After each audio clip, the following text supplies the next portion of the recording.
Hello and welcome to Connected, episode 528 for Wednesday, November 20th, 2024. Have we officially decided if the date is going back at the top of the show? Did it? Was it ever? I don't know. No, I don't think it ever was. I think you're thinking of Upgrade, which is my other program. I don't think anybody on this show has ever read the date until you just did it. No, Federico's been doing it when he does the introduction. Has he? Mm-hmm. No, maybe he just likes it too then. Maybe. Well, I guess that's up to you to decide as the keeper of the document. I guess so. Anyways, hello. My name is Stephen Hackett. I'm joined by Ricky Benjamin, Myke Hurley. Hello. Hello. Got some hot topics today. Yes. There's no Federico this week. Mm-hmm. He's So off we're making today. up for it with hot topics. Hot topics. Mm-hmm. Like the store? No. Did y'all have Hot Topic in the UK? No, but I know what it is. I've consumed enough American content to know what Hot Topic is. I'm sure there's one of these things where like there was a Hot Topic somewhere, but like it's not the same idea. But I get it. It's like a lot of like band t-shirts and emo stuff is my understanding. We had one. Okay. It may not surprise you that I was kind of into it. What kind of things would you buy from Hot Topic? Just mostly black things. Okay. Wake me up. Like stuff like that. Wake me up inside. A lot of Evanescence gear.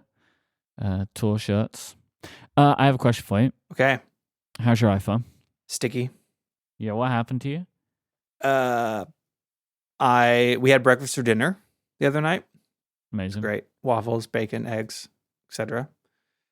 And we ate, and I was cleaning up, and my phone was on the table, and I knocked over an open, mostly full thing of maple syrup. And straight onto my phone. And it was one of those things that maybe you've had this. It took a second for me to kind of like register what was happening, right? Yeah. Like I didn't catch it. There wasn't some heroic save. So the phone's fine. Like I rinsed off the phone and let it dry. But the Peak design case that I've been using, as you may know, has a lot of fabric. Uh-huh. And it's a little stained. Like you can kind of see like in direct sunlight where there's a stain.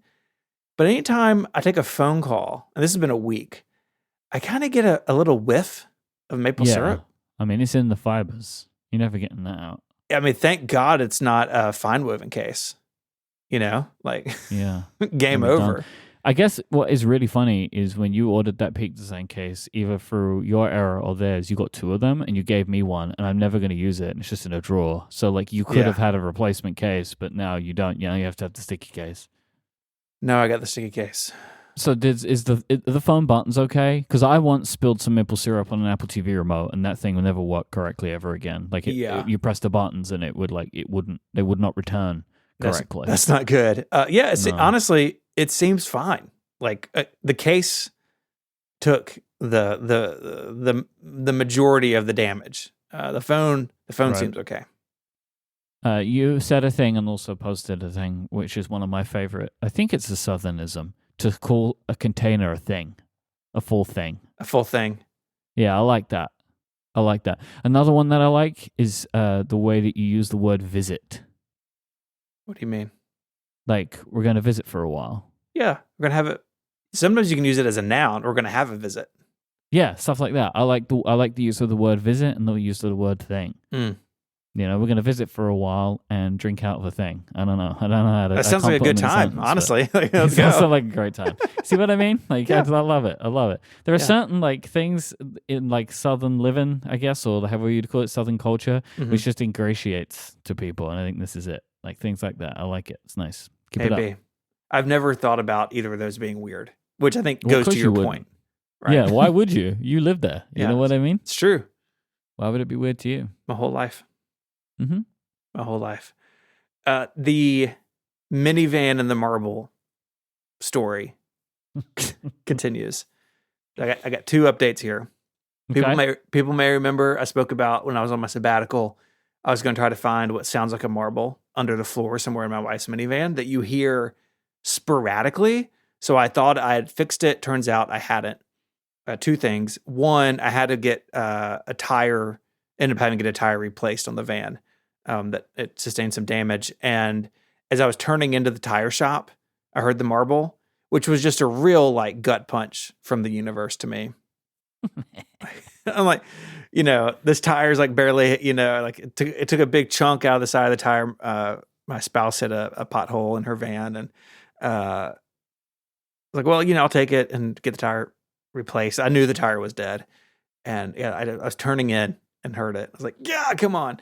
And then listener Josh wrote in, and I think Josh is probably right. So this is listener Josh. After hearing Steven discussed the marble in his minivan, I was reminded of a Reddit post where a marble was stuck in the floor vents under the driver's seat. There were vertical supports in the vent where the marble would get trapped and then at an unknown time released from that position to a new one. And I think Josh is onto something here, because when I took the seats out of the van and pulled a bunch of the carpet back, what I discovered is there's no really like open space that touches metal, because the marble is rolling around, right? It couldn't roll around if it were trapped in between like the insulation and the carpet. But it being an event does make sense. And what makes me really think this is true, and I hadn't thought about this, and then I read this and it clicked.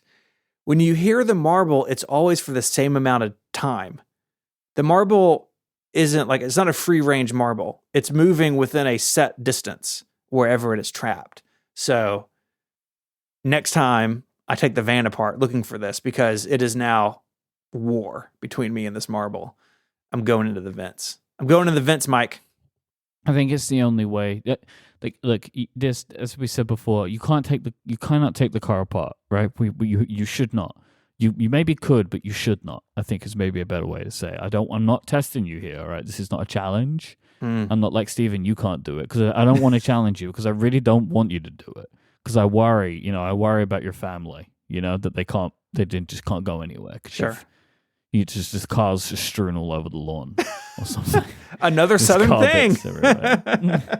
Okay. But maybe the vents, yeah. Have you had a conversation with the children about the marble? Yeah.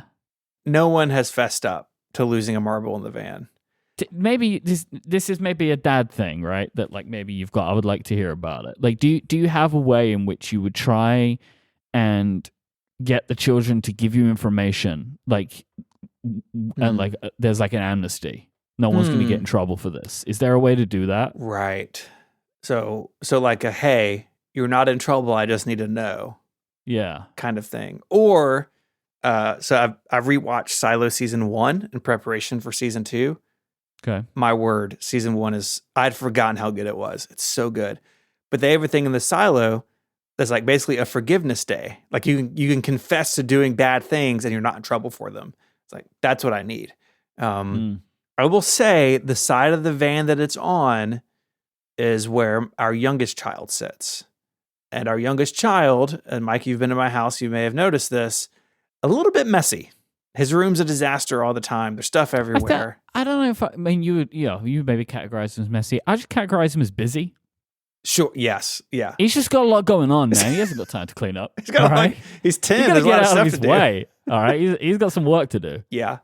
One of my favorite stories about that particular child is the first time Jason came to Memphis. Our youngest was maybe like 2 or 3, maybe. Like he was little.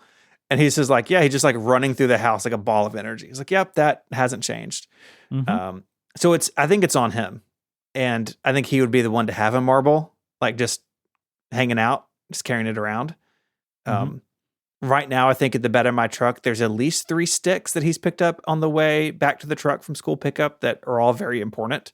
They're all named Sticky, which is kind of funny. That makes sense. I mean, obviously, what else would you call a stick? So anyways. Just naming it after your phone. Hey, yo. Maybe. Oh, hang on. I got it. Maybe I don't need to get the marble out. Maybe I just need to trap the marble. What if I just pour a thing of maple syrup down the AC vents in the van and it solidifies? Like in Jurassic Park, the fly in amber. I could do that, and the van would smell delicious. Steven finds a way, That's right. That's right. I see you, Stephen. I think I would be sleeping in the van if I tried that. Yeah. Well, at least it'd smell good. It would smell good. Myke, tell us about Mac OS virtualization. I mean, I'm going to try. I mean, I read a headline. You can tell me if this is a problem or not. I've been seeing this reported around the internet. So M4 Macs cannot run macOS virtual machines prior to Ventura 13.4. So if you try and boot up a virtual machine of an older version of macOS, the virtual machine just won't boot. It's just a black screen. This is not a case on other Apple Silicon Macs. I'm going to read a quote here from a piece of 9to5Mac. According to researcher Saba Fitzel, it seems most likely that the bug affects an early part of the kernel boot, which would require Apple to release new IPSW files for older versions of macOS so that they would work with M4 Macs. However, this is unlikely to happen. And so also, basically, other Apple Silicon Macs cannot virtualize from before macOS 12. This feels like a nothing to me, but I figured that you would be, I don't know, you would be a person who likes to, I know you do it, run virtual machines of older versions of macOS, but the fact that it can't go earlier than 12, I mean, you've just lost one version of macOS. Yeah, I mean, yes, you've lost one version of macOS, but I think it's just an opportunity to talk about like the bigger challenges around preserving old software. Right? Like this is always a challenge when you move between processor platforms, and it's not a horsepower problem, right? Like the M4 is plenty fast enough to emulate x86 and PowerPC software, right? It's different than our older listeners may shudder when I say this. It's different than like Virtual PC, which was back in the day on a PowerPC Mac. You could emulate x86 to like run like Windows 2000, and it was so slow. Like on the G4 that I tried it on, Myke, like you would click the start button in Windows and you'd be like 1, 2, there it is. Like unusable under most circumstances. It's different now. These machines are really fast, but it's more complicated than just horsepower. The OS has to know the client OS has to know what's going on, or someone has to build a layer in between. Even when Apple Silicon first shipped, there were issues with the ARM version of Windows that you couldn't run that. And I don't know where that stands at the issue. Like I know you can do parallels and stuff now, but this is always a challenge. And if this truly is up to Apple to fix, that's maybe not going to happen. But it may be that someone figures this out and someone builds something that allows this to work. Or you could do what I recommend, build a cabin and fill it with computers, and then you can run whatever OS you want. I don't know. Maybe this is just one of these things that I don't understand, but like, what are people doing? Like, what are you wanting to do? Like on macOS 12 Monterey? Sure. Like what is that? Like I'm actually asking you. Like what are people doing? I think there's a case for from the development perspective, like you're building a Mac app and you want to make sure, you support back X number of versions and you want to make sure that your new feature works or something like that. That's probably the most. Yeah, but what if you need to test macOS 11? I mean, you can't, can you? You have an old machine, or you drop support for it, or you just hope for the best, which is not a good development practice either. So, but I don't know how many people are doing that. Well, the information's out there, I guess. If you need to do this, don't buy an M4 Mac, I guess, is the thing. I think some of this stuff I just don't get it. You know me. I don't like to hold on to anything. I just let it all go, right? So yeah. It's the same as like game preservation. I understand the idea of it, but I don't know what people are doing with it all, Yeah. Let it go, let it go. Yeah, exactly. You don't need these Macs anymore. It's good. Hey, Myke, guess what? What? It's membership sale time. Is it a quiz? No, right. That was a different one. There's a different noise. Right now, you can go to giverelay.com. The link is in the show notes. It's also really easy to remember, giverelay.com. We have 20% off all annual membership plans across the network running until December 18th. So if you're not a member of Connected, now's a great time to sign up. So what do you get? a bunch of our shows have extra content for their members. So if you go to this website, you can see this. It's 10 shows currently have ad-free longer versions, including Connected. We do Connected Pro each week, and you don't get any ads, and you get an extra chapter at the beginning and some stuff at the end. And you support us directly, which is really awesome. The advertising market is tough, and membership has really made our company continue to be sustainable. And so this is a great time to jump on board with that. But no matter what plan you back, you get access to a bunch of shared common perks. So you get access to the Relay Members Discord, the best place on the internet, a monthly behind-the-scenes newsletter, wallpaper packs, and access to a couple of members-only podcasts that we do each month. One is called Backstage and one is called Spotlight. They're both excellent. Backstage is Stephen and I talking about what's happening behind the scenes at Relay FM. We answer questions from the Discord. And Spotlight, Kathy Campbell, host of Conduit on Relay and Roboism, she interviews a host. So of one of the many hosts that we have, and also ancillary people. Jill from St. Jude was on an episode in September, but mostly hosts, also with questions from Discord members. And so they are two pieces of monthly bonus content that all Relay members get. But if you sign up for one of the specific shows, and you'll get that 20% discount for an annual subscription or membership, however you would want to call it, you'll also get the bonus content that those shows produce as well. So as Stephen said, for Connected, you get an extra chapter and no ads. And I think this is a great deal. 20% off and you get an entire year. So this is great for you, or it's great for a gift. So maybe you would like this as a gift, so you can send this website to a loved one, or maybe you would like to buy this for a gift for somebody in your life. But something that Stephen has done this year, because Stephen puts this wonderful website together, is to make it easier than before to actually just buy this membership for yourself if you wanted to do that. I think this is a wonderful price, 20% off, and it's running until when, Stephen? December 18th. Yep. So we would really appreciate it. It really helps support the show, and it supports any show that you subscribe to. But if you're listening to this, we're going to ask you to become a Connected Pro member. Yeah, I think it's a great deal, and it means a lot to us. And if you are a member, thank you. We appreciate it, and yeah, it's good. It's a good time of year, Myke. Become a member of another show. Yeah. Spread the love. This episode of Connected is brought to you by NetSuite. What does the future hold for business? Well, if you ask 9 experts, you're going to get 10 different answers. Some say inflation is on its way up or maybe going down. The only way business owners can say for sure is if someone invents a crystal ball. Well, until then, over 40,000 businesses have future-proofed with NetSuite by Oracle, the #1 cloud ERP, bringing accounting, financial management, inventory, and HR into one fluid platform. With one unified business management suite, there's one source of truth, giving you the visibility and control you need to make quick decisions. With real-time insights and forecasting, you're peering into the future with actionable data.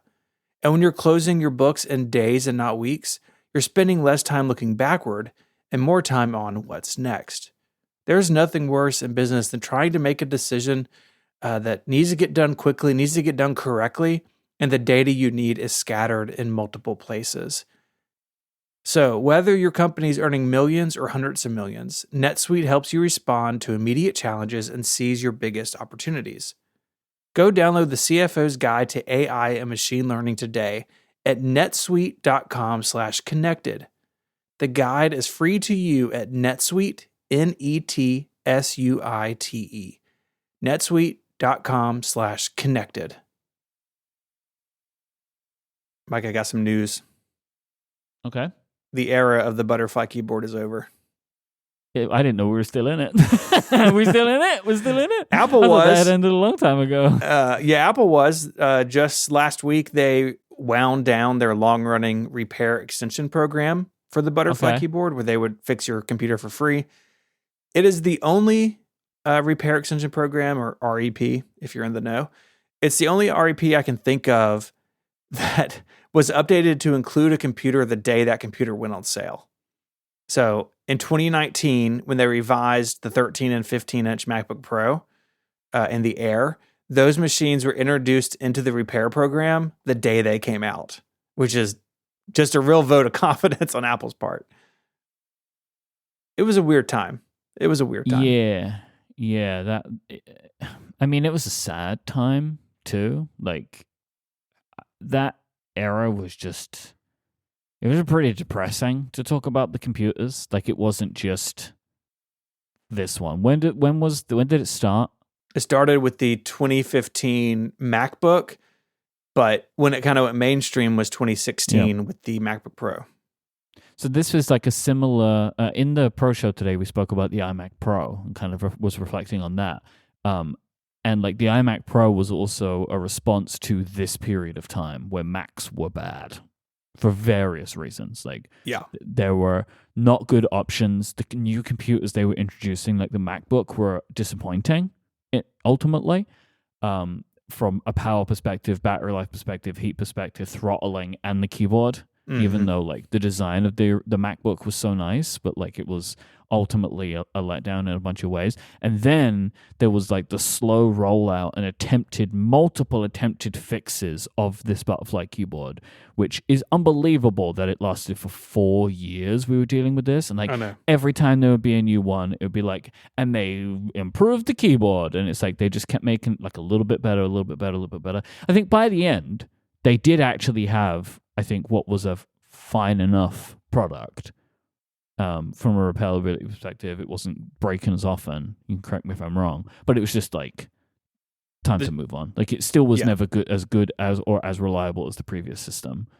Yeah, they tweaked it. You know, rather famously, they added like a little layer of protection in there, and they tried a couple different things. And I think by 2019 they were more reliable, but the reputation of these machines was just real bad. And when I was putting this link together on 512 this morning, I wrote about it a little bit, and then I went to go find a picture of this laptop, and I really was struck by like basically nothing out of this generation of laptop is still with us other than like the big trackpad.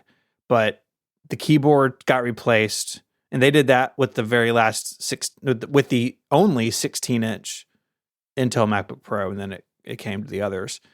But the touch bar is gone, the keyboard's gone, and the all you need is Thunderbolt promise also gone, right? The Apple Silicon MacBook Pros brought back HDMI, MagSafe, and the SD card slot. And it's just so wild to look at this picture of this computer and be like, you got so many things wrong with this. And to their credit, they've walked it back, but the further we get from this period, the more it stands out to me. Is like, man, there was some stuff going on over there. I love the way it sounded, the keyboard though. Like if you were really going for it, like it actually had a good sound. It was very like snappy sounding.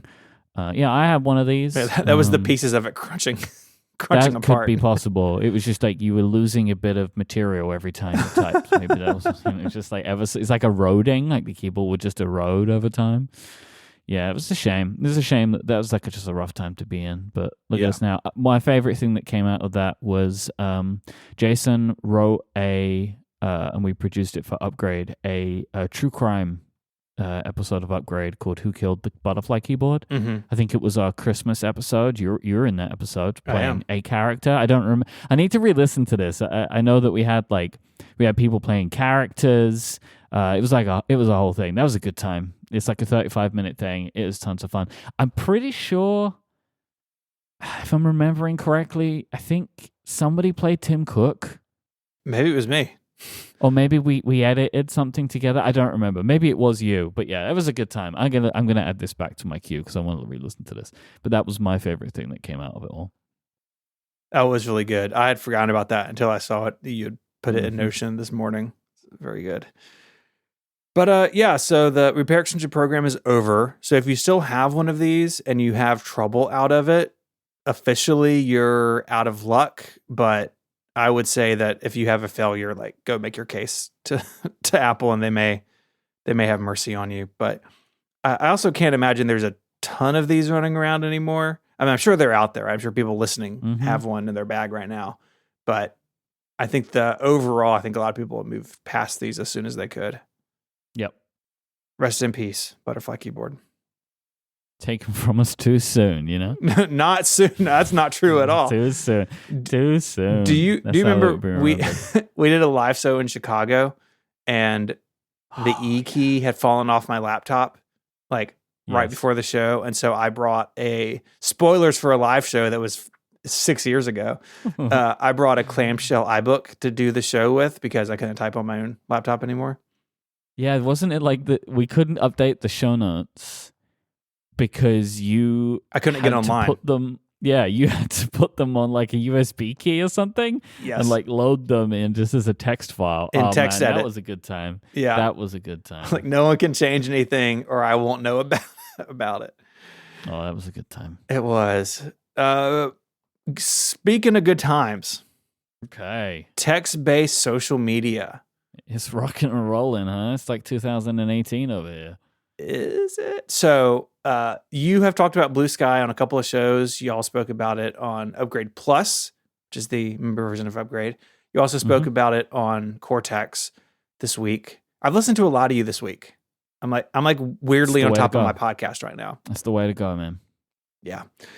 And so you've been using it a little bit. I've been using it a little bit. You've shared your feelings about it. And I don't know. I just kind of wanted to have that discussion with you since you've had that discussion with other people. I felt left out a little bit, but well, look, here we are. I mean, here we are. If Blue Sky had started to pick up like 2 days later than it did, then it would be first here, wouldn't it? It would be. If you think about it, it's just the march of time. The march of time. It's really more like the November of time. Currently. Why do you have to do this? You know? Why do you have to do this? Blue Sky has some interesting features. Like on the surface of it, it looks, and I say this with as much respect as possible, as if they totally ripped off Twitter. Like it looks like Twitter, like down to the icons. It started there, right? Down to, it did, because it was like Jack Dorsey's like, we're going to federate Twitter before that was a word that people were using. Jack Dorsey's gone from Blue Sky. He's back in he's doing whatever Jack Dorsey does. Eating only grass that he grew himself on the side of a mountain or something. What a guy. But they have built a lot of features that are really interesting, mostly around content moderation and control. So they've got content filters set for adult content, a lot of options around that, including like non-sexual nudity, a lot of options. They have custom feeds, and they have a pretty good directory of like feeds that have been built, and some of them are really interesting, and you can just basically add it to your account. Now, just today as we're recording this, Threads is rolling out a similar feature to everybody with custom feeds. Think about these like lists in sort of the Twitter world. Yeah. Where you've got, I had one for like politics and news. They weren't people that I followed. I didn't want it in my normal timeline. But back in the day in Tweetbot, I could like bounce over there and see what was going on.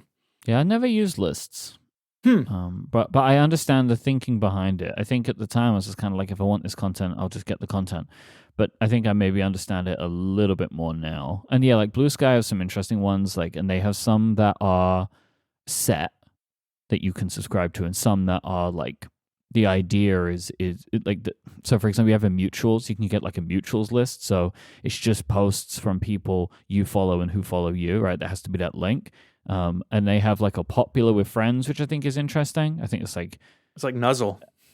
it's just like an interesting, it is an interesting way to get an algorithm that is not too far away from you, if that makes sense. Yeah. So it's like, it's stuff that you aren't following, like accounts that you aren't following, or some that you are, but it's like, what is popular? Yeah, I find that to be interesting. I find that to be an interesting idea. Yeah. Yeah, lots of interesting ideas around there. Yeah. They have DMs, which are much more like Twitter's DMs. Mastodon has private replies, which I always feel like I'm going to screw up. I don't like the way those work at all. And then Threads does not have DMs. And, I think they would say, well, if you want a DM, use another Meta product like Instagram or Messenger or something.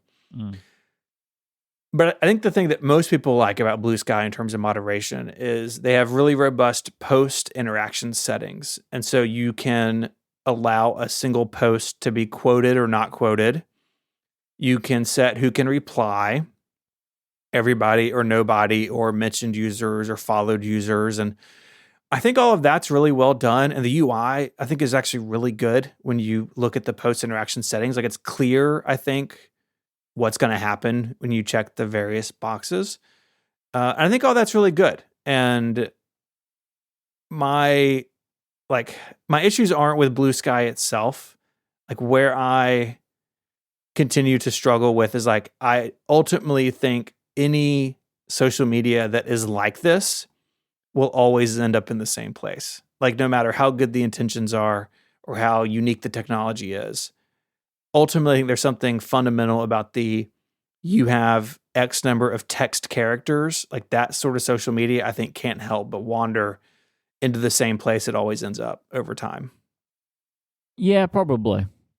I think that there is a spectrum of what that result can look like. But I think I broadly agree with you, right? That, like, there are certain traits that modern text-based social media have that the app icon will not change. And, like, it is but a matter of time until a service will trend towards what Twitter was, you know? But I mean, of course, Twitter has continued, like, it's gone further away than even what it was when we were there, right? Like, Twitter was a thing. I mean, it was a different company then. Like, when I left, like, but then it continued to get worse and worse and worse in the ways that I don't like. So, like, even these services had the ability to do that. Like, I would say, like, for me, Blue Sky feels like the closest to old Twitter that I've experienced out of Mastodon, Threads, and this. Like, and part of it is, I think, part of the reason that it's getting a bit of a resurgence is, like, we all have interests in our life, or people in our life that didn't leave Twitter, right? And so, like, for me, because I decided I didn't want to log in anymore, not just not post anymore, there were certain, like, areas of my interest where I was just not getting content from those people. For me, it's gaming, right? Yeah. So, like, people in gaming, like, gaming Twitter didn't leave, right? And so I was not really seeing very much text-based content from those people. Like, they would, every now and again, some of these gaming creators would pop up on Threads, but they weren't giving their best content to Threads. They were, like, cross-posting, or, like, they're just, like, hanging out, like, posting the occasional thing. But, like, they were all still on Twitter, right? Because they were still getting their news on Twitter, and so they were like sharing news on Twitter and sharing opinions and stuff like that. And so, like, I think everybody has that corner, and it feels like Blue Sky it's like post-election, it's like Blue Sky has been able to capture up a bit more of this, and I think that's what's happening. I don't really know why people why people particularly chose Blue Sky. I think a lot of people had chosen Threads, or, like, tried Threads and didn't like it, and so I think I hear a lot about Threads is, like, people say the algorithm's really bad, and that is not my experience with Threads. And I do wonder if it's because I did kind of commit to it, and so maybe it has learned a bit about me. I think it takes that. But anyway, it seems like people are overall, or, like, people don't really seem to like Threads, or Threads the app, or whatever it is. Yeah. So they're trying out Blue Sky. Its owner, maybe. I know that that's a thing, but that's not what I'm seeing people say. Like, the people that I'm talking about, which is, like, the content creators that I follow, they're not complaining about the fact that it's Meta owned, like, because everybody's still using Instagram. So, like, yeah, I think that's a little bit of our own echo chamber kind of thing. Because it was also like, do you know and trust who owns Blue Sky? Because Blue Sky's owned too. Like, I don't. Yeah. That doesn't really feel like a thing to me. Like, if you truly, truly care about who owns your social media, I mean, set up your own Mastodon server, I suppose. Like, or don't use them at all. I don't know, because someone's controlling it. It doesn't matter what's happening. Someone's controlling something somewhere. Yeah. But like when it's about like the Twitter of old, like there being like there's a couple of other things. One, there's no algorithm in your face, so that feels like old Twitter, right? But the discovery tools are there if you want them. Like when I was using Twitter, it did not default to the For You. Like that was the thing that you had to go to, and I think that was the thing that got changed at some point. Blue Sky only has an official app, so it doesn't feel good like a third-party app does. You know? Yeah, no, like their iPhone app's pretty bad. Yeah, but if you remember, I used the official Twitter app. I know. Right? Yeah, I moved away from the third-party apps because I just wanted to get the actual experience of the service. And also the notifications are a disaster. Like everything is mixed together and you can't filter them out from each other, which I find hilarious. So like it's hard for me right now to see replies because the service is popping off. Like I'm getting followers, I'm getting likes, and da-da-da-da. So it's like it's hard for me to actually see the replies from people. So it's interesting. Like I'm giving Blue Sky like a college try here. Like I am wanting to spend some time on it. I like that at the moment it has a lot of the content creators that I want to hear from. So like that's cool. Like I like that. It's actually for me at the moment I'm enjoying it a little bit more than Threads because I'm actually getting stuff that I've missed. Like I don't know what this feeling is going to be like in a little bit of time. Like with all of these things, now I have 3 places. And so like I'm not really, now I have no idea what goes where. Because like I felt like I had a good sense of like, I'm talking to our listeners on the Done. And like, no, I'm talking to my tech nerds on the Done, right?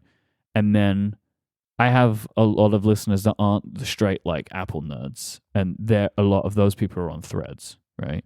And so, like, I could kind of split it. And now, what's Blue Sky? Like, I have no idea. Agreed. But I'm just like trying it all out. But I've just added another app that I've put a 15-minute app limit on. So I have 15-minute app limits on all these things. Yeah. I'm trying to like. But now I know I've gone from 30 to 45 total. So I might do some tweaking there. The main criticism I have about Blue Sky is that they chose every possible bad way to deal with usernames. Yeah. Every decision they seem to have made about how usernames work feels bad. Yeah. Before we dive into that, Discord is popping off. There are third-party apps for Blue Sky. Seems like they're all kind of mediocre. So then my point stands.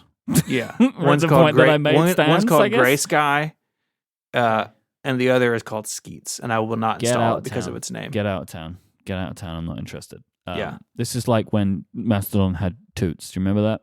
Yeah. People call Toots. But like, so the username system, if you choose like a standard username, right? So like you just sign up and you just say like, oh, this is my username. Every user is like, you choose whatever it is, and then so you choose your username. So say I chose Myke. So it'd be like, imike.bsky.social. That is your username. Like you then become like bsky.app/profile/ and then it would be imike.bsky.social. Terrible. And then everyone's like, just get your own domain name and you could up your own domain name. So I'm like, all right, I did that. So now I'm bsky.app/profile/myke.social. That's not ideal either. No. Like none of these, it's really weird to me because it's like, it's hard to communicate like for Blue Sky. Like I guess just find me. Like Mastodon was hard enough. Like now this one is even more complicated, I think. Like, with Mastodon, and then eventually it just became like, oh, you could just work it out and find someone. But now, like, I don't even have like a consistent thing. Like, so I don't know if I'm going to change it. I saw what you did today. You've done an interesting thing, which is like a whole new thing. You got a whole new domain, right? Yeah. isomh86.net, and it just redirects to 512. Because I've embraced the 86 in my username.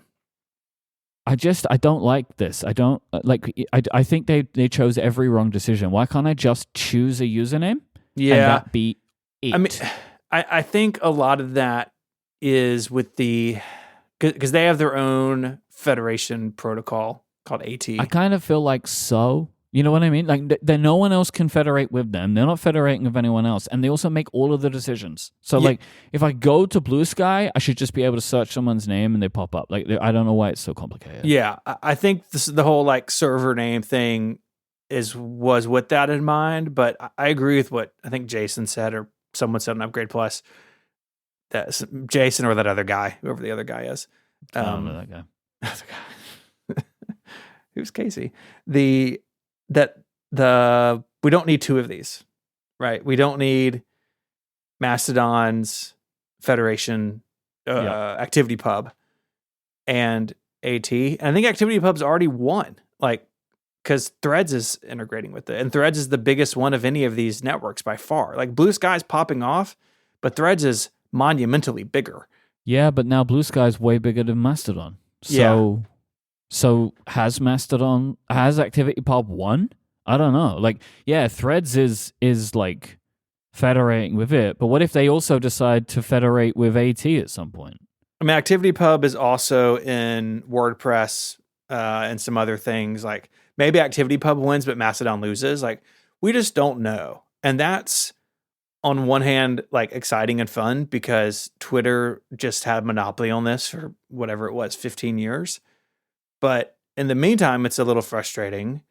And, like, I think it's, like, for me, between Mastodon and Threads, if people just cross-post everything, I tend to follow them on Mastodon if they're, like, Apple Relay people. And my Threads is much more kind of like people in my real life because they've just opened it from Instagram, right? And then, like, some news and political stuff. And so, yeah, I don't know where Blue Sky fits in with that. I also continue, I really like Blue Sky having a moment has, like, reopened this for me of, like, where does any of this fit in my life? And, like, I use them all. I use it all too much, less than Twitter, a lot less than Twitter. I too have the limits set up, and I most days follow those limits on my phone. But because I can't shake that this format has an inherent end point in the dark place, regardless of what you do in terms of moderation and content settings and stuff, just that this format has something about it that intrinsically drifts towards dark things. Like, where do I fit into that? Right? Like, I like reading what I read on it. Is it just that I post less? Is it that I don't use it at all? Like, do I just use it for work announcements? Like, I continue to really struggle with that. And I think I'd basically kind of put that just out of my mind for a long time. But with Blue Sky being, kind of coming into its own at the moment, it's kind of reopened all that for me. And I don't know what the answer is, but it's just where I am with it, to be real honest. Yeah, I'm not sure that we should have gone anywhere after Twitter. Like, I don't know if it was beneficial. I think it could have been a moment to leave social media if that was something that you wanted to do. And you did it for a while. Yeah, and then someone, naming no names, Federico, told me that I should join Mastodon for the good of our business. That sounds like Federico. This sounds like Federico. It does. And I because the thing for me now is there are 3 services, right, to use. And if I'm trying to talk about my work, I'd have to now post to all 3 of those services. This has become easy to do with tools like Croissant, which I love. And it has Blue Sky. So, like, I've been using it this week to post stuff everywhere. But, like, I'm just not sure that is really serving anyone. I don't feel like I particularly want to double down on any area, like on any. Like, if I was going to double down on any of them, it would be Threads, because that's where I have the most followers. But I'm also not sure that is the best place. Like, I don't really have a good sense for where the best place is. Yeah. And so I kind of feel stuck in needing to post things everywhere, and, like, at a point where I'm not even really sure if that's, like, helping people. Mm-hmm. And I don't feel like I want to choose one because I don't know what one I prefer. Yeah. Because I'm using them so little. And if I'm gonna choose one of these because it's, like, for business reasons, I have to choose the one that will provide the most benefit in the long run, and that is unknown at this stage. Yeah, currently it's Mastodon, but that may not be the case forever. But is it? I think it is. Like, I'm just as you've been talking about, scrolling through my replies on Threads and Mastodon. Like, Mastodon is where listener type stuff, reader type stuff is happening, not Threads. That's where I get the most replies, but I get the most likes and reshares on Threads. Yeah. So then what's the best one? Yeah. You know, it's very complicated. I mean, and look, maybe I get the most likes and reshares on Threads because I have like way more followers on Threads than I do on Mastodon. So, yeah, I don't know, man. And then I feel like whenever I talk about this, it's like this whole conversation feels like antithetical to the whole point of it because I'm not particularly giving people a good sell on why they should follow me on any of these services. Right? Where I'm like, I don't know what to post, you know? Yeah. Like I kind of wished I could just post freely, but like it just doesn't, I just don't really feel like I can do that anymore. Yeah. Like this is just a thing that has changed over time, which I think is part of what you're like alluding to. Everybody knows this, right? Like you post something on social media because it's like it's meme forever. You post something, it's like, oh, I can't believe you'd say this. You know what I mean? Like there's just too much of that, and it's like it could be a real drain on your mental health. Like it just like being scared to say anything. Like I don't feel scared to say things on podcasts. I just say them, you know, because like people, it's just like a different expectation. And yeah. So I don't really know what to do. I use these services primarily to keep up with people now. Like I'm much more of a consumer than I am like a creator on these platforms. I think that's probably good, but also like, should I be a creator on these platforms? Is that better for my business? Like at this point, I have no idea. What I know is I had, 40,000 followers on Twitter or whatever. I don't have that combined across all three services and everything seems fine. So same. maybe I never needed it in the first place. Like I have no idea at this point. Or maybe I'll say this gently. Maybe the follower number doesn't mean anything at all. Like yes, there were 40,000 on Twitter, but they either all weren't real or there were people who weren't active. I mean, I'm the same way. Like I didn't have 40,000. I think I had like 30,000 on Twitter. And yeah, you're doubting the 40,000 Myke heads that were out there. Hanging on to my every word. Buy you like 10,000 followers at some point. Someone bought 3,000 followers for me once, but then I got somebody to help me write a block list. That's good. And got rid of them all. That's good. I know the Myke heads are out there, but yeah, they're out there, baby. You know, I like our entire business is built on quality, not quantity. To a degree. Yeah, you're right.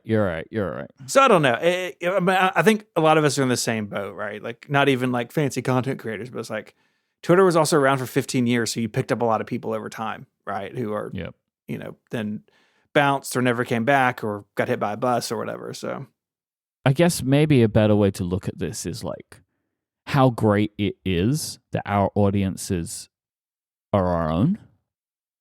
Yeah. Right? That like the people listening to this show, the people that listen to Mac Power users, the people that listen to Cortex, the people that listen to App Stories, Read Mac Stories, like we have our own audiences that aren't controlled by any company. And like, I guess that is like the silver lining to take from it, which is that, I've always had larger audiences to podcasts than on any social media platform. Same. And so I guess we just got to keep talking to people in the way that we are. But I just want to make sure that I'm being responsible as a person who creates for the internet. But I think at this stage, it's kind of losing. What I would like to happen is just one of them to be really dominant. Mm-hmm. Like, and you know what I mean? Like one of them is just dominant and then that's it. And at the moment, it's like Threads is that, but it also isn't. Like Threads has the most users, the most monthly active users, the most daily active users, but it doesn't seem to have it has definitely not captured the minds and the hearts in the way that Twitter did. Mm-hmm. Right? Like it has not done that. Like I don't feel like you're seeing Threads posts reported about on the news. Yeah. And so right. Yeah. And so like it's hard to know what the future is right now. All I know is I'm happy to try out Blue Sky. I'm kind of disappointed that we have another one. Like there's like why can't just one of them have done it? Maybe Blue Sky's the winner. Like I guess we'll see. You know, but like it's impossible at this stage to know what the future is like, and I would just like to fast forward to that point where that is settled, you know? Yeah. Time will tell. But I can't keep up with all three. Like, it's impossible. This episode of Connected is made possible by Fitbod. When you want to change your fitness level, it can be hard to know where to start. That's why I'm pleased to let you know that Fitbod is an easy and affordable way to build a fitness plan that's just for you.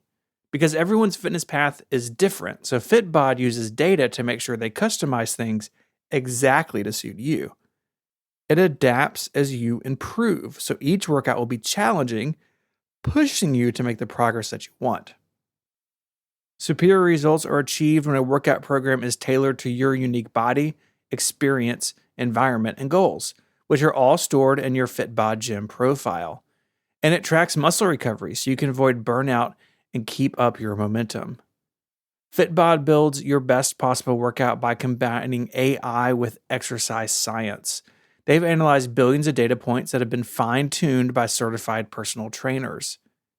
And you can be sure you're learning new movements the right way thanks to more than 1,000 demonstration videos. That's my favorite part about the app, that if I'm trying something new or something I haven't done in a while, I can look through, I can see a trainer do it and make sure that I'm doing it correctly and safely.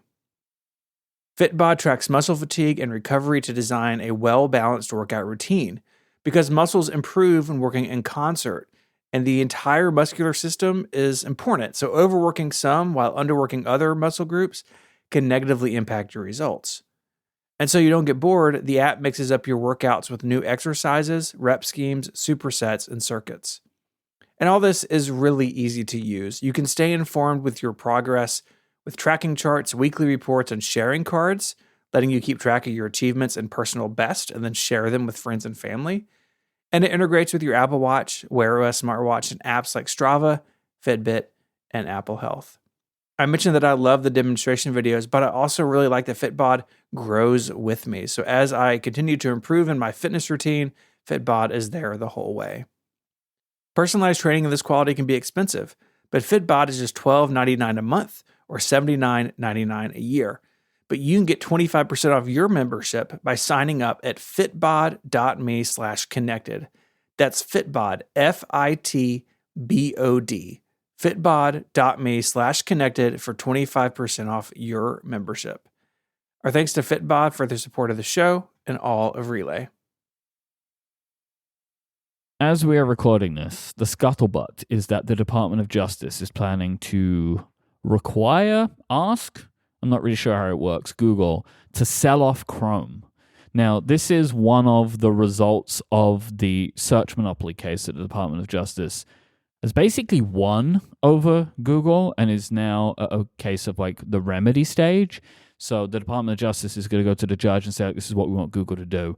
Other requirements are like, there's like a thing that is people say is really important, but I don't fully understand it, about like Google might need to give away its search engine data that other search engine providers could use. I don't fully understand that part, but they also, there may be a requirement to remove Google Search and the Play Store as the defaults for Android, making users opt in or choose something else. Ooh. They're not requiring Android itself to be sold, which I guess is I'm sure they're very happy about that. But I want to talk about Chrome specifically. Yeah.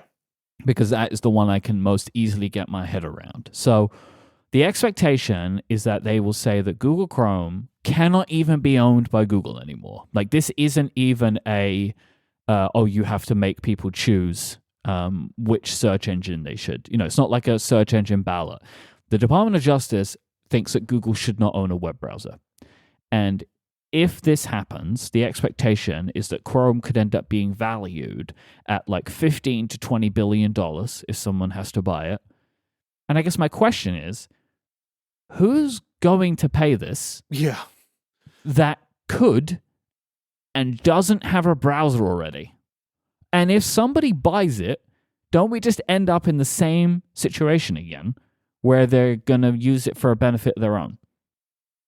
Yeah, it's so complicated. And like, if you're a Stratechery member, like Ben's post today was really good. The subscriber update today was really good about this. They talked about it on Dithering as well. As you'd imagine, Ben's thoughts on this are very well formed. You can't separate easily Chrome from the rest of Google, right? It came out of a company that is a search engine and a company that has an ad business. And yes, that means they do have levers within the browser they can pull, but the era of a standalone browser company is over. Look no further than Firefox laying a bunch of people off 2 weeks ago. And did you see that Arc is like pivoting? Did you see that? Yeah, we talked about that on MPU because it's not working for them either. And we now live in a world where a browser is just a component of the operating system. And this is a lot of what Ben said. Like, this isn't all original to me, but it's different than it was in the 90s. And even when this was Microsoft in the hot seat, almost 30 years ago with the DOJ, even then, separating Internet Explorer from Windows wasn't completely sensical top to bottom. And that's before you get into issues like right before we recorded, there was an article about Google's concern over like, if this happens, what is it going to do to the thousands of people who work on Chrome? Like people, and that's part of their defense. Like a lot of people have jobs working on this. What do we do about that? And it's all very messy and complicated, but I just don't think in 2024 you can have a successful browser that's not part of your operating system. And Google's OS, is the internet, right? Like I'm not running Chrome OS, I'm running Mac OS, but Google's OS is the web, really. Yeah, what even happens to Chrome OS? Like, oh yeah, unknown, right? And what happens there? And what, like I said, we're not really focusing on the Android thing because that seems unlikely that's what they're going to do. But it's kind of the same question. Like an app store can't really exist successfully on its own apart from the platform vendor. At least it hasn't happened yet. But we've tried. We're in an era where browsers were independent companies, and that time has ended. And if Google has to sell Chrome or spin it off, it will not be the success that it is. I am sure Google spends a lot of money on Chrome. You know where that money comes from? Search ads, right? Chrome is free. You're not paying to use it. It works because it's a function of a larger company. It will not stand on its own. And I think if this comes to pass, we're going to end up in a world where, in an attempt to have greater competition, the opposite may happen, where like Chrome gets spun out and, does it fade away over time? And then we have Safari and Edge, which by the way is running on Chromium, the engine inside of Chrome. Like, what happens to Chromium? It's all very complicated. And while I am generally in favor of governments working to protect the rights of citizens, this doesn't seem very thought through very well. Yeah, I'm not really sure why not just a browse, like why not just a search ballot screen? Why? I mean, look, I'm sure someone has a good thought about this, but like, maybe there's a concern about data collection more than just what search engine you're using, right? Like if you use Google's browser, I'm sure that they get information, which is helpful to them. But it is a pretty significant thing to do. And you're right, like I'm not sure that this is really the best thing for consumers, because like what happens? And then like, does this not just make Apple more powerful? Does this not just make Microsoft more powerful? Like if Chrome goes away. Yeah. And I think I saw MG Siegler say, like, maybe the company that's best placed to buy this is OpenAI. But so what the DOJ has Right? done, if that happens, is make the number one player in AI way more powerful. Like Yes. you've shifted the monopoly from one type to another. If any company buys Chrome, they inherently become more powerful anyway, right? Yeah. Like, It's got 60% of desktop browsing. it's like, yes, I think 60. I think I saw that number, which that was a surprise to me. I never really considered it before. I mean, and it also makes sense, but still, it's just like, that's a huge number when you consider how many other browsers there are, right? And the iPhone, like you think about the iPhone, right? And like still Chrome is 60% of browsing.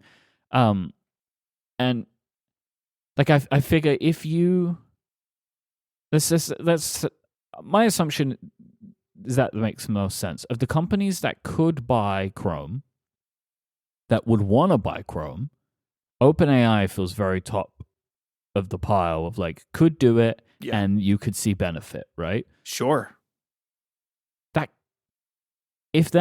So I think Google having to let go of Chrome and having to do all this other stuff is bad enough. And if OpenAI were to buy Chrome, I kind of think Google's in trouble here. I think so too. And this, like, I'm going to address a sidebar, then I'm going to come back. So just bear with me for a second. Yep. The other thing at play here is Google paying the likes of Apple and Firefox and others for Google to be the default search engine, right? Mm-hmm. It's 20 billion to Apple or something. It's some ungodly number. That, I think, in my opinion, should be banned. I think probably will be. I think that is going to go away. Yeah, it is. And that makes it where Google search has to compete more directly with these other things. So like that's the other kind of part of this is like, again, it's hard to separate the search and the browser. But if Google doesn't have a browser, they are at the whims of what other people do in their browsers. And their only cover, ironically, may be that, well, now OpenAI can't pay Apple to be the default search engine. Like it falls back to just competing on their core product. And I think that's also ultimately bad for Google because I think they're losing the search wars to companies like OpenAI. But it is a monumental shift. Like this is as big of a shift if this happens that we've seen in consumer technology, maybe since Microsoft DOJ, or maybe since sort of the resurgence of Apple 25 years ago. Like, I feel like, I mean, look, I'm trying to. I wasn't really as active. I wasn't active in technology then. I was too young. But like, Internet Explorer did not seem like the core of Microsoft's business, right? No. Like, well, it wasn't. Windows was, right? And they used Windows. They used Windows to leverage IE into market leadership. That was the problem. Where like what is being looked at here is the absolute core of Google's business.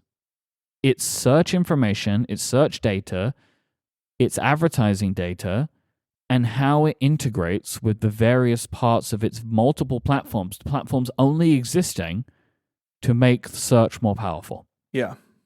And like, Google screwed up. Like, because as well, this is on Google, right? Because like, they got into a bunch of shady stuff, and their case seems to have really fallen apart based upon a lot of like, hey, let's not talk about this, right? There's like a lot of those kinds of messages. And I think it enabled the DOJ to build a case, because this is a jury case, of like, clearly you can't trust this company. Yeah. Which is true. I mean, the reason they were doing it is they didn't want it to be subpoenaerabable. Yep. Right? So like this is like, it's bad. They're already Google. You're right. Google are already facing trouble, right? Because they seem to be on the back foot right now, product wise, and now maybe legislatively as well. Yeah, it's going to be fascinating to see how the next. I mean, let's be real. 5 to 10 years of this unfolding will go, because it's going to take this long if it's this kind of legislation. But like, yeah. And make You're no Google, you got to be mistake concerned about the timing of this. We change governments in 2 months. And even if this happens now, like, I think the Biden administration is trying to get this done. But one of the few things that unites both ends of our political spectrum in the US is a distrust of big tech. Yeah. And in the past, it would be easier to say, well, this may happen now, but there's going to be a new administration in a couple of months and they'll get it overturned or they'll fight it or, something. But I don't think that's the case this time around. And I don't think Google can bide their time and just hope that the Trump administration bails them out because they dislike them. like it's one of the few things they both agree on. And that's a bet of their own making to a degree. I think some of the more extreme thoughts on big tech are not. I just went to ChatGPT to find out the answer to this question. This investigation began under the Trump administration. There you in 2019. go. See? And now the Biden administration is trying to get over the finish line. Because they took it over, and it was filed in October 2020. Okay. So and then the Trump, it's been mostly under the Biden administration that a lot of it's been done. But yeah, there are a lot of things that people are wondering, is the Trump administration going to keep this going or whatever? I think this case against Google, the answer is yeah. Yeah. Right. Because he seems to really, really not like Google. As much as he doesn't like Facebook. He does like Twitter, though. He loves Twitter. Buddy with the owners. Yeah. Well, he's going to own it soon enough. So if I were at Google, I would not be sleeping very well. No. This is existential for them. And I think Chrome is more existential than Android would be. Like if they went down that road of splitting Android or splitting the Play Store out of Android, like that's bad. But this, like you said, strikes at the heart of what they do. And yeah, because I guess even though Android is important, Chrome is on Android too, right? So and they don't make money. I mean, they make money from Android, but they make their money from search. That's their big income. And so it is fascinating. I mean, I was thinking about this morning. I wish I had paid closer attention to this as it was unwinding over the last couple of years. But now that it's here, this is the story, I think, in tech for a while. Not Google, obviously, at the forefront of it, but what is happening to big tech companies in the EU, increasingly in the US, the way that these companies operate and have operated will continue to change at the behest of governments. That's the next decade in our industry how does that shake out? Yeah, I think. Hopefully they don't come for big podcasting. Well, I mean, if they do, I think we'll be fine. Yeah. Look out, Serial. Watch out, Conan O'Brien. They're coming for you. They're coming for Joe Rogan. No, I'm just kidding. They like that. They like that guy. I guess this is the result of greed, right? Yeah. A lot of it. Greed and there's an irony here. A lot of these things generally are due to a failure in regulation to begin with. Yes, because the government. I mean, I think the example that comes to mind for me most, Mark Zuckerberg in front of Congress. How does Facebook make money? Sir, we run ads. A fundamental lack of understanding on the government's part of how these companies work, how they make their money. And in that lack of accountability, these companies have been able to run wild. And now that the government is catching up, not in necessarily understanding, but in a lot of this started with just an axe to grind from certain political parties. But now it's at a point where the government's going to come down, and because they don't always have a full understanding of how these things work, they come down in weird ways. Right? Some of the stuff in the EU with Apple, I agree with some of it. I disagree with some of it. But some of it is hard to argue with. If you understood this better, you would make a different decision that would maybe be more impactful. Yeah. And with this, I can't decide, do they do they understand the ramifications of this for Google? Or do they exactly understand the ramifications and are going for what could be a fatal blow? Time will tell. Yeah. I from the outside, it seems to me like it is very hard to make regulation in America. It is. It seems like maybe it might be too hard, and so you end up in scenarios like this where like nothing is like regulatable, so it's all tried to be worked out in courts. Yeah. And even then it becomes complicated because of like case law being the foundation of the legal system. It just seems like there should have just been a law. Like it seems like it's very, very complicated for laws to get passed. It is. Yeah, you're not wrong. You're not wrong. So someone should fix that. Well, I'll do what I can, Please. Yeah, please do. I wasn't necessarily thinking you, but if you think you can do it, like I would like you to try. I had an uncle who was mayor. I mean, you got some sway. I got some sway. Can you do anything about Google? I'll see. I'll look into it. This episode of Connected is made possible by Vanta, the folks who help you automate compliance, manage risk, and continuously prove trust.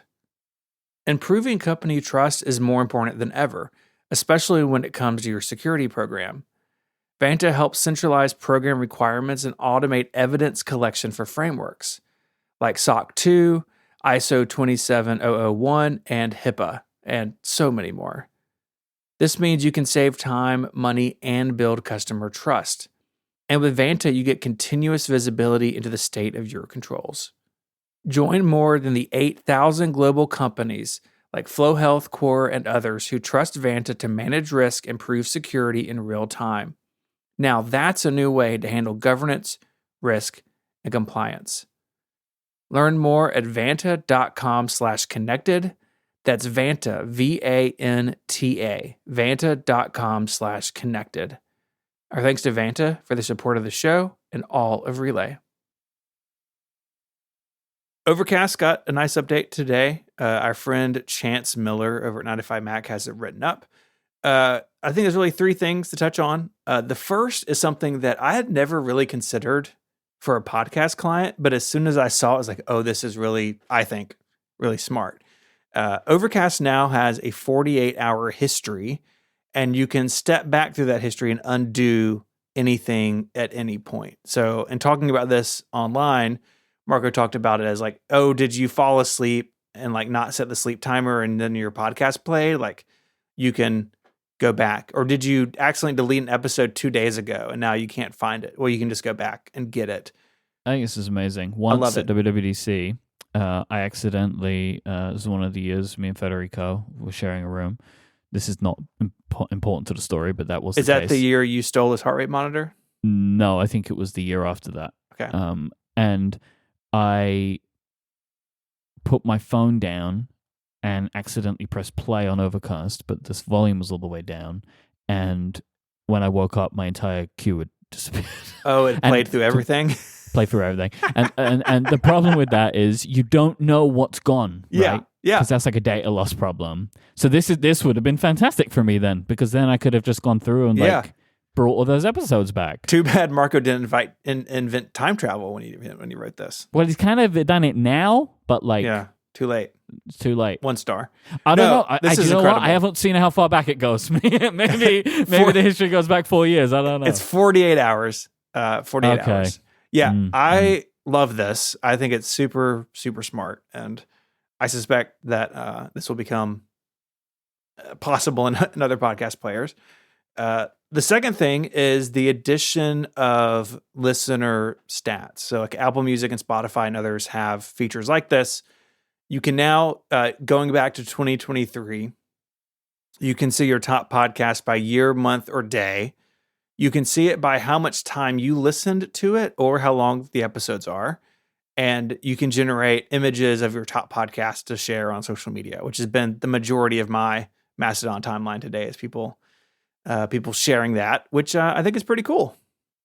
Yeah, I think it's a nice feature. I hope to see more from it in the future than this. Like, I think this is like a good start. Mm-hmm. I don't know what data Marco collects in that way, like that if whether he could do more in the future. Like, I would like some like per show fun stats, like a Spotify Wrapped does or whatever. You know, Yeah. like maybe there's like some fun weird stuff, but that those things are complicated, which I understand. Yeah. Like that, what I'm asking for is a complicated thing, but I think it would be interesting to see. I think just as a starting point, this is great. This is something that people want, right? So that you can be like, oh, I've listened to X amount of this show. This is my most popular show. Like, it was fun for me to look through mine. There was some, like, I didn't expect my answers to be the way that they were. And so that was really fun for me. Yeah. So it was nice to look through. One of my favorite things, it doesn't actually show in the screenshot, but like in the app itself, one of my most listened to podcasts, my Overcast uploads, which is me listening back to all of the Cortex episodes before I post them. That's incredible. One of my most listened to shows this year was my own show for editing purposes. So that I thought that was pretty funny. But yeah, it is a very nice feature to have, and like I know that Marco's been talking about this for years, about trying to do something like this. And so I think this is cool. Me too. I really like it. The third thing is that the annual subscription for Overcast Premium will be increasing from $10 to $15 a year, which I think is totally fair. It's been $10 the whole time.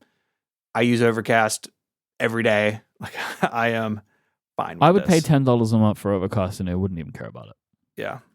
Right? Because I would pay for any podcast app. If I used it as like it was my podcast app, I would pay for it like that, because podcasting is so important to me as a consumer.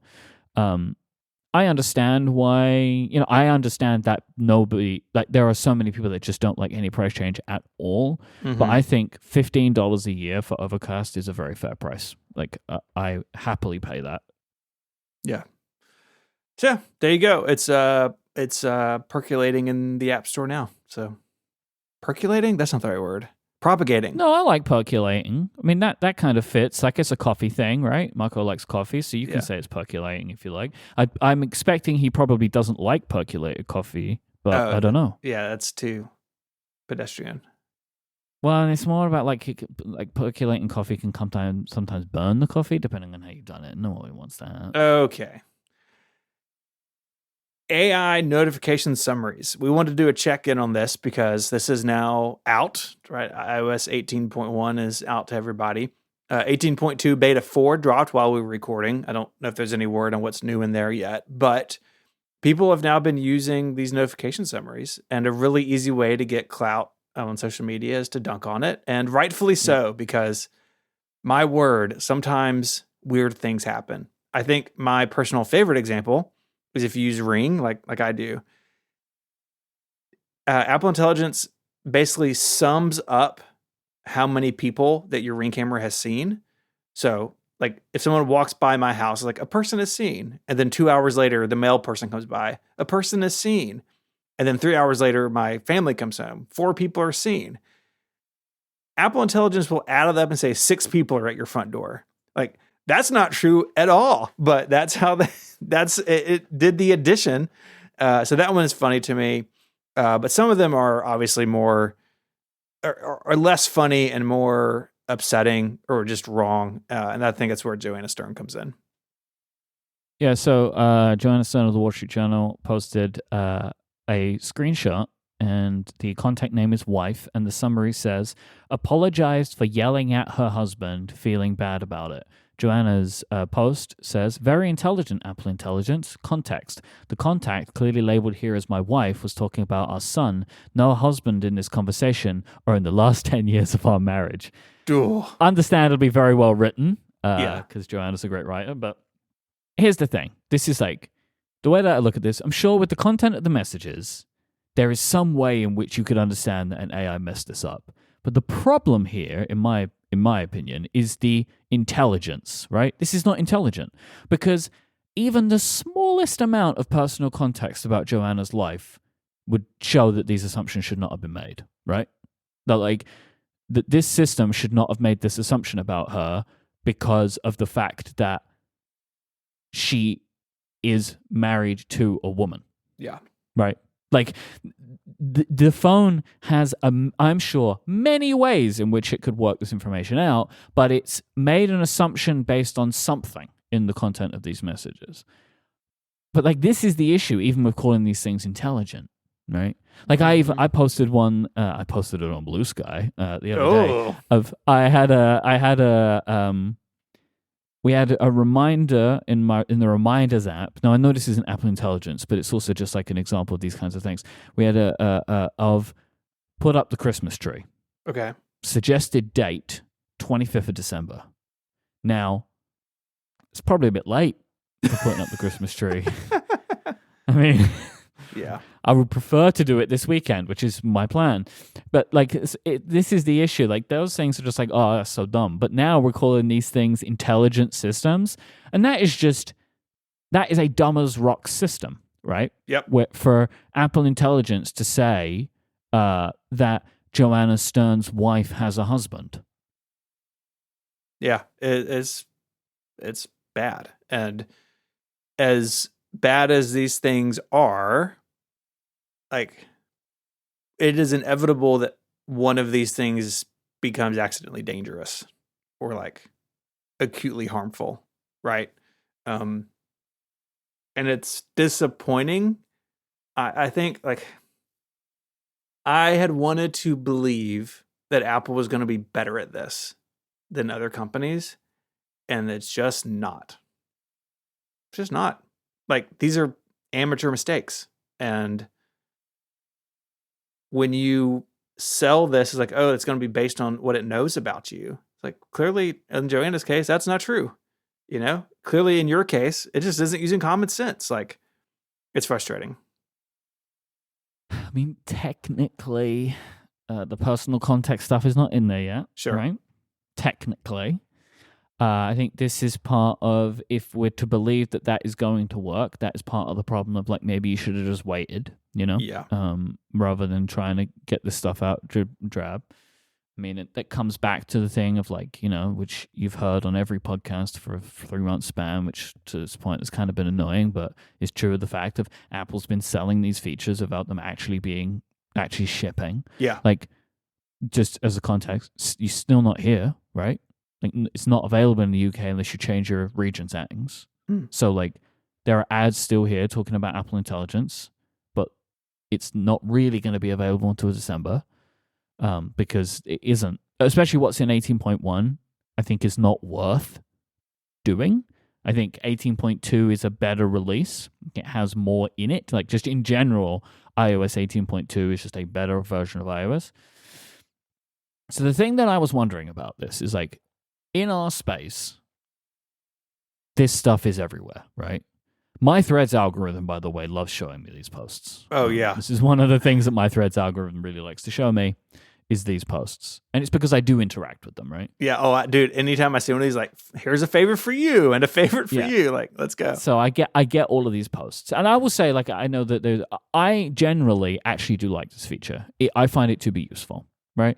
Like, currently, the WhatsApp family thread is popping off. There's like 20 messages in it. And I can look at it and see, like, oh, it's about my brother's birthday. So, like, I can now, like, wait on that for a bit because... Happy birthday. Well, it's not his birthday today. My brother's turning 40 this year, and so there's like a family event that is being planned. So old.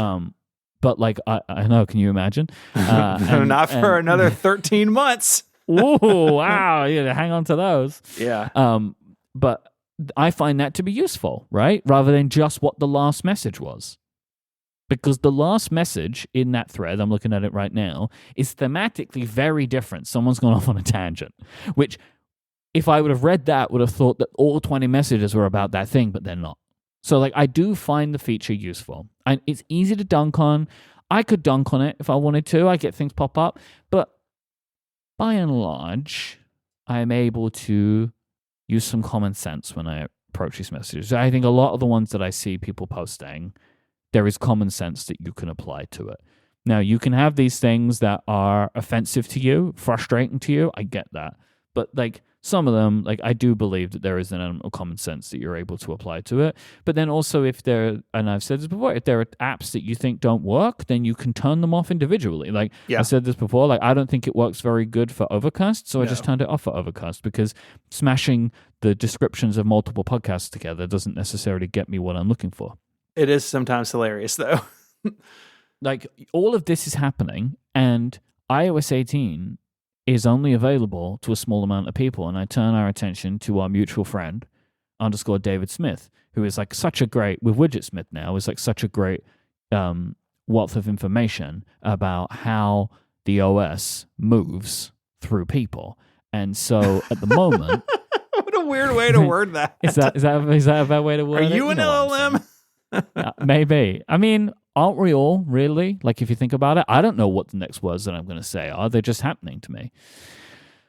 So _ said that he posted on Mastodon about it being around this time last year that Apple kind of turned on the switch to like push iOS 17 to people. Like up until, like this point in the year, if you're updating to the new operating system, it's a choice that you've made. Like the phones aren't pushing it on you yet, which is wild to me. I had no idea that this is even a thing, right? But yeah, it takes months and months and months before Apple will be like, oh, we're good now. And it'll be like a point release, and then they'll say like, hey, everybody, upgrade.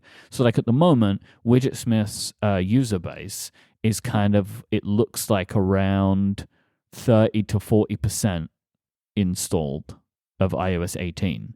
And so at some point, it's going to take off. And I don't know, there'll be like a huge jump.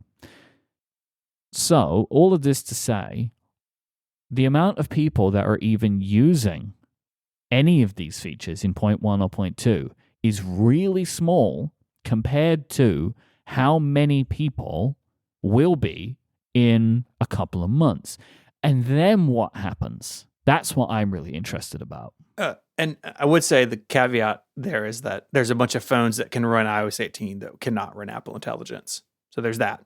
Yeah, but there's a lot of phones, though. There's a lot of phones. Billions. Because it's not just the new ones. It's all the Pro phones from last year. Yeah. Every iPad, every Mac with Apple Silicon, right? Yeah. Both of those with Apple Silicon can do it. Yep. And then all of the iPhones sold this year, which are many millions, and all the Pro phones sold last year, which are also many millions. Who has all the money? It's still Apple. So there is still like a lot of people who have the opportunity to get access to this that haven't seen it yet, and I'm really intrigued as to what that is going to be like, if anything. I don't know. Yeah, my personal experience with it has been different than yours. There have been times where like, something's kind of popping off, and it's like, oh, I can just glance at it and see that the gist of it and know that it can wait. But more often than not, my feeling is I have to read everything twice.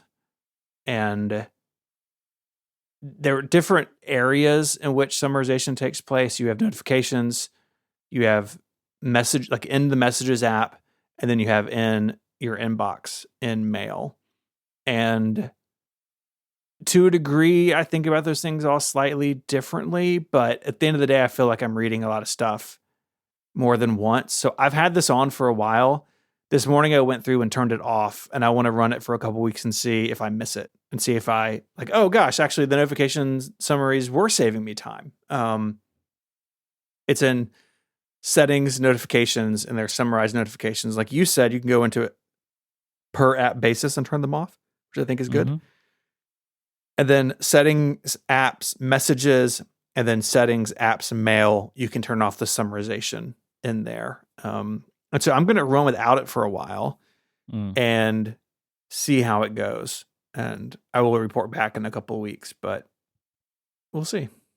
Do you mind if I challenge you for a moment? Like challenge something you said? Please. Challenge. I'm intrigued to what you think of it. So you mentioned that you're reading everything twice, right? And it feels that way. It feels that way. Yeah. And I'm assuming that you mean that like you get a message, well, you see a summary, and then you have to tap it and read, right? Yeah.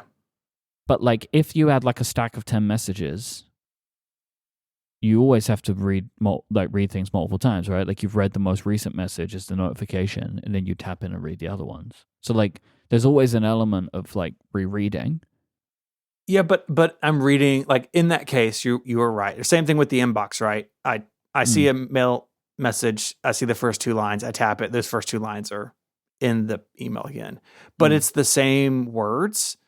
And I trust that what I read in part 1 of that step is the same as part 2 of that step. And that's not always true with AI notifications or summarizations. Yep.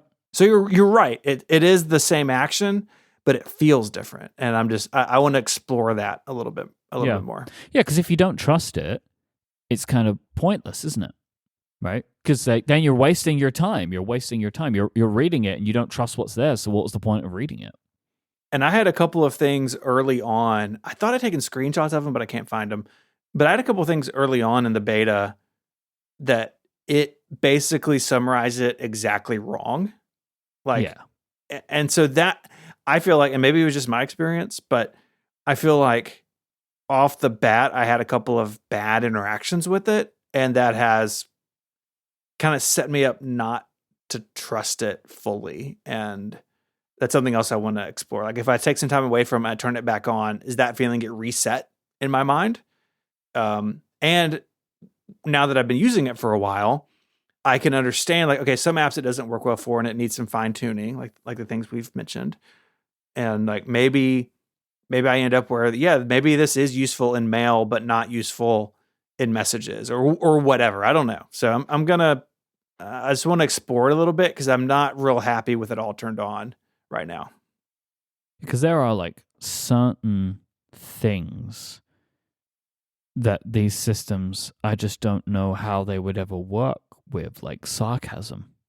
Yeah. Like I've had that kind of thing where someone's saying something sarcastically and what it results in is what they're saying is the exact opposite of the thing that they're saying. But I know they're being sarcastic when I read it. You know, does that make sense? Mm-hmm. And so like I've had these scenarios where like the summary says something and it's like the message is the absolute opposite of that thing because the person was being sarcastic, which I find that to be very funny. Computers are bad at that sort of thing. And maybe LLMs can make them better, but I think so. I do think so. I think that there is an element of enough information can provide a different response there. Like, I think I'm starting to realize that I just need to question the capability of these systems less because every time I've done it up to this point, I have ultimately been wrong.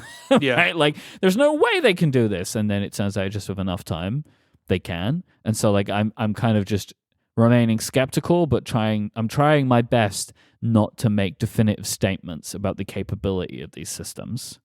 Sure. Yeah, and that's why I'm not just turning this off and walking away. Like, yeah, I want to compare it because I've been running the beta since it came out, right? Especially in iOS 18, I've been in beta land way longer than I normally am. Yeah, throughout the year. Yeah. I mean, I was barely on the 18 beta, and now I've been on it since all the time since. I've been on all of them. All of them. My phone is rebooting with beta 4 right now. I just did it. did it. So so we'll see. Breaking news! They've turned off all Apple Intelligence. It's gone. Can you imagine? Whoa, 0.4 is crazy. That seems like you summarized something incorrectly. Nah, I don't know, man. I don't know. And they're summarizing in other places, but like, I mean, I've been using Safari for a while now with the Apple Intelligence stuff in it, and I never think to use it. It never crosses my mind. I'm like, oh, I'm reading a long thing on Ars Technica. Let AI summarize it for me. Like, I never think about it in Safari. I've used it. Like, I've used it on some like long articles to give me a sense of, like, I actually did it with one of the Google articles today. Like, I had a bunch of links, and I wanted to know if the one that I was on was going to give me the information that I thought I might need. Mm-hmm. So I just did the quick summary, and it did. And I was like, great. So then I read the whole article because I was trying to find some answers to some questions. So, well, there you go.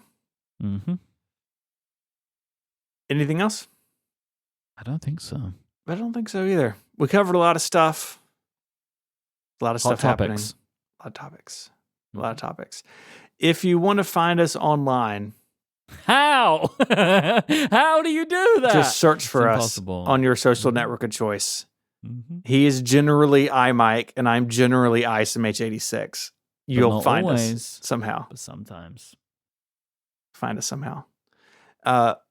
Better bet is just to find us where our work is on the actual internet. You can find Myke on other shows here on Relay and his excellent work at Cortex Brand. It's the holidays season. Myke, how are you feeling about Cortex Brand? Doing okay? I have today been trying to understand commercial invoices for customs. So that's how I am. Oh, it's been rough. Sorry I asked. It's been a rough day over here. We're dealing with boats and shipping, and it's a whole thing. That's no good. It's the most terrible time of the year. It's right now before it becomes wonderful. It's like right now is the tough part. Yeah. Well, thank you for doing it. I enjoy having your notebooks in my life. You can follow Federico. He's not here this week, so here's what we need to do. Okay? Across Mastodon or Threads or Blue Sky, because he's active on all three. And you are running iOS 18.2, or you have access to some other AI art generation tools. Oh my God. Send him a picture of a dog dressed as Santa. Stephen, I can't believe that you wouldn't ask all of our listeners to hire illustrators to make this artwork. Jim, cut that. I'm very disappointed right now. I'm very disappointed right now. Very disappointed with you right now. Very disappointed. And he is Viticci, Viticci, across whatever service you wish to find him on. Do you think Federico was big into MySpace? I bet he was. Oh, he definitely was. And he probably had My Chemical Romance playing on his profile. When yes. I wish he was here this week because I was going to talk to him about Linkin Park, and I guess we'll do it next time. Why? Because he's been listening to it. Oh, they got an album out? Yeah. I told you I'm seeing him next fall. No, I don't think so. I got tickets for you. I got, where? St. Louis. It's like 5 hours north of us. Blimey. They're not coming to Memphis?